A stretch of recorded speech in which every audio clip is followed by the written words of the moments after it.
Kami bersyukur hari ini bisa ketemu lagi dengan Anda semuanya, dan baik yang di studio maupun yang di rumah. 2 hari yang lalu saya menyampaikan sebuah proyek baru untuk memberikan hadiah Natal bagi para hamba Tuhan di pedesaan.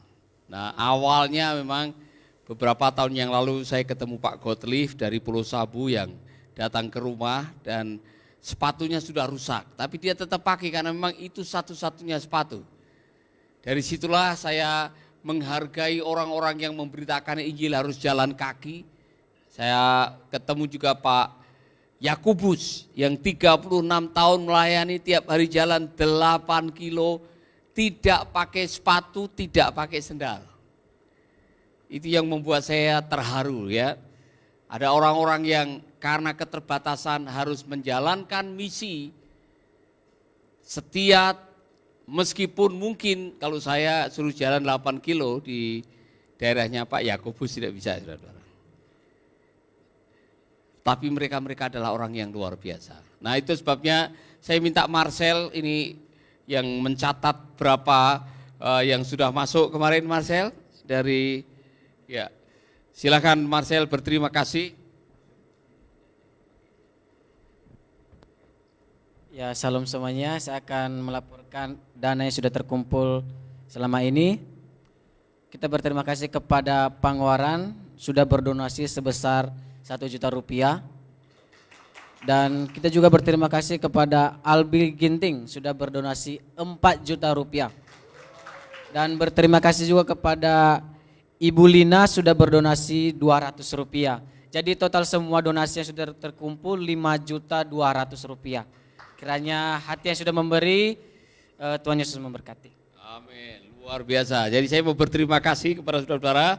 Saya melihat di status ada beberapa yang menyusul hari ini, ya akan memberi. Jadi saudara-saudara, kita berterima kasih kepada semua sahabat yang sudah berdonasi dan yang ingin berdonasi. Nanti biar ditayangkan di bawah layar ini, nanti akan ada nomor rekening Mercy, di mana saudara bisa berdonasi untuk sepatu. Jangan lupa ditulis, waktu berdonasi ditulis untuk sepatu bagi para hamba Tuhan. 1.000 pasang sepatu. Amin. Amin. Nah, saudara-saudara, saya ingin berkhotbah mengenai batu. Karena ternyata di Alkitab kata batu itu dalam perjanjian baru saja hampir 600 kali ditulis. Jadi batu itu ternyata adalah sesuatu yang sangat penting di zaman Alkitab loh. Bahkan di dalam zaman perjanjian lama, zaman batu itu semua dilakukan di atas batu. Ya kan?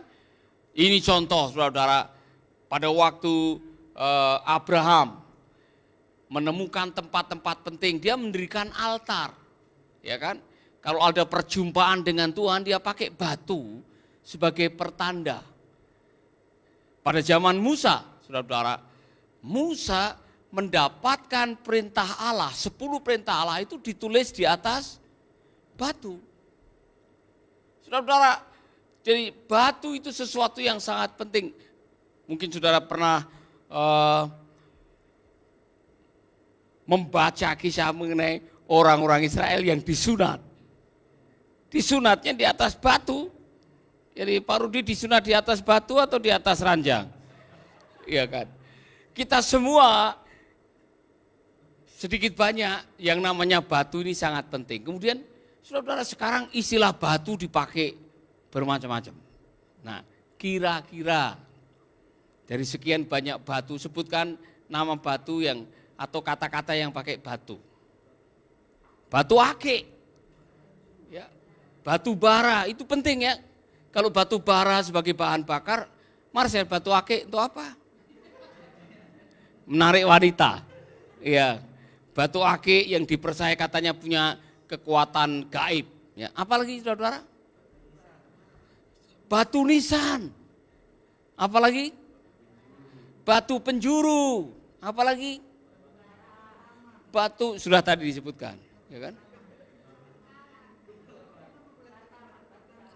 Ya, batu bata atau batu badaung. Ya, ya. Saudara-saudara, dari sekian banyak batu, ada batu yang disukai orang, ada batu yang tidak disukai orang. Ada batu yang saudara mungkin tidak menyukai tapi saudara memerlukannya. Nah, saudara-saudara, saya melihat ada beberapa batu yang minimal saudara pasti akan memerlukannya suatu saat. Yang pertama, batu karang yang teguh. Ya kan? Di dalam Alkitab ditulis kata batu ini dan menarik saudara-saudara karena di sini dikatakan dari 1 Korintus yang ke-10 ini ayat yang ketiga, dan mereka semua minum minuman rohani yang sama sebab mereka minum dari batu karang rohani yang mengikuti mereka. Dan batu karang itu ialah Kristus. Batu karang itu lain dengan batu-batu yang lain, saudara. Batu karang yang teguh, batu karang itu walaupun diterpa ombak, saudara mungkin yang hidup di pinggir pantai, saudara akan tahu. Tiap hari kena ombak, tiap hari kena air, tiap hari kena angin, tetap berdiri teguh, itulah batu karang. Saya bahkan pernah melihat di televisi, ada orang yang membangun rumah di atas batu karang. Apa artinya batu karang? Tempat kita bersandar, pondasi kehidupan. Orang yang memiliki pondasi kehidupan yang teguh, dia tidak mudah tergoyahkan oleh apapun juga. Nah, penjabarannya seperti apa? Jadi batu karang itu seperti sebuah tempat atau nilai kehidupan yang akan dijadikan pijakan saudara untuk hidup. Ketika saudara mengatakan Yesus adalah batu karang yang teguh, apa artinya bagi saudara?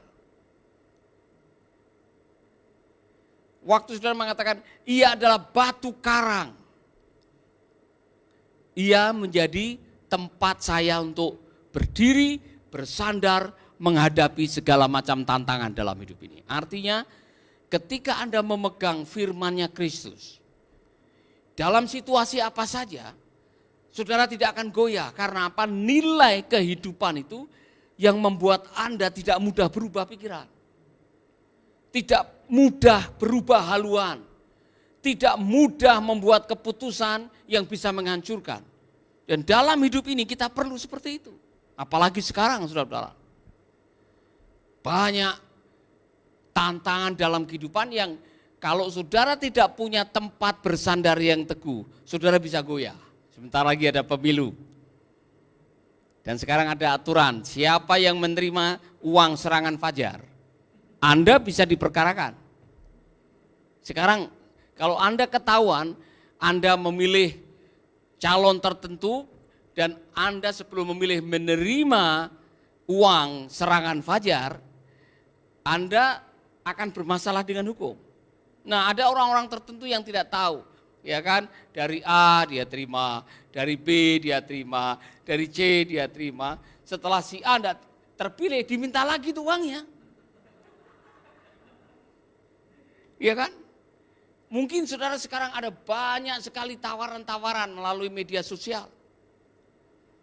Tawaran mengenai produk, tawaran mengenai pinjaman online, tawaran mengenai jodoh atau teman. Ya kan? Saudara pernah dapat SMS, Bapak kalau kesepian telepon saya, pernah Pak? Ya, gambarnya ada orangutan. Ya kan, enggak pakai celana. Jadi Anda bisa setiap hari membuat keputusan yang salah karena goyah. Waktu Anda goyah karena tidak punya prinsip yang teguh yang dilandaskan atas batu karang tadi. Aduh saudara, saya bisa membayangkan setiap hari saudara bisa membuat keputusan yang salah. Siapa yang pernah kena tipu?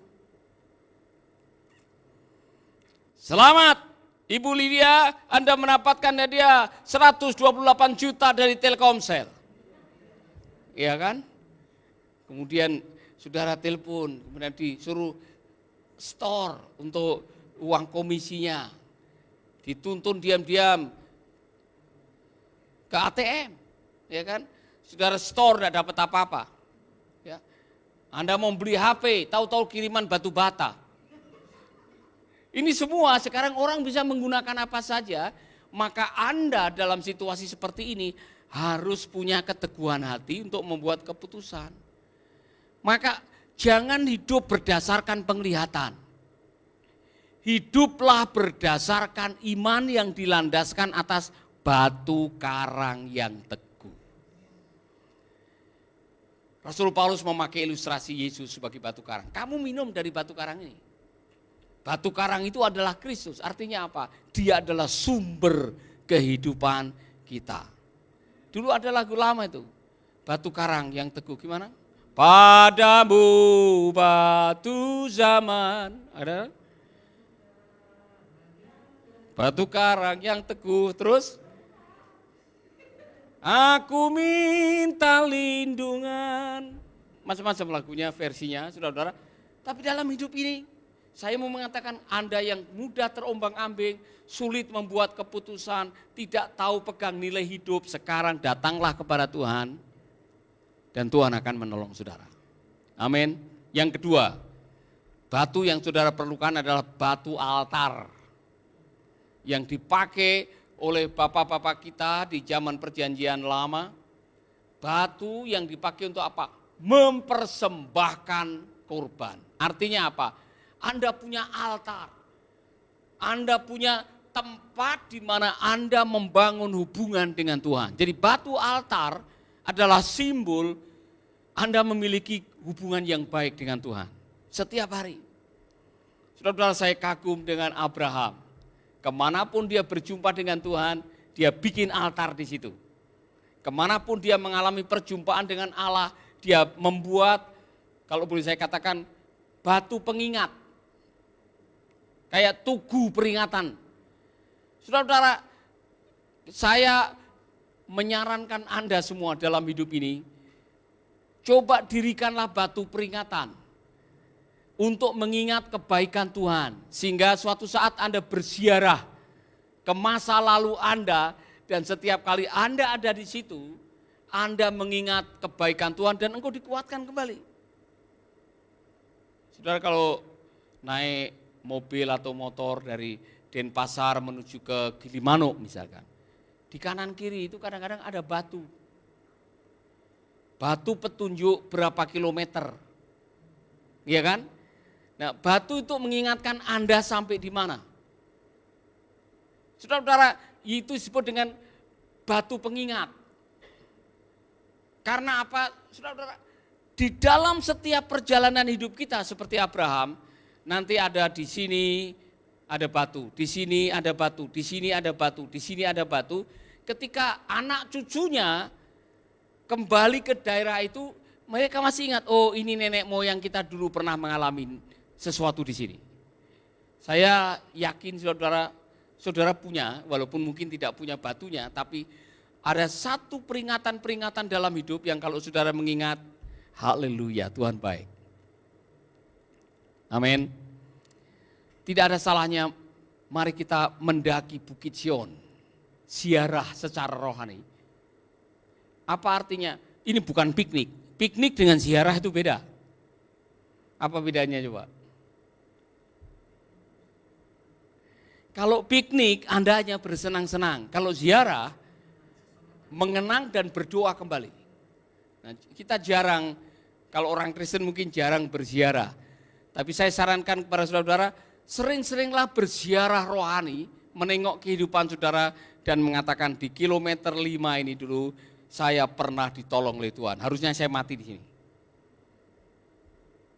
Kalau di Amerika atau di Australia ada kecelakaan, hari itu mereka akan taruh bunga di tempat kecelakaan itu untuk mengingat. Ya kan?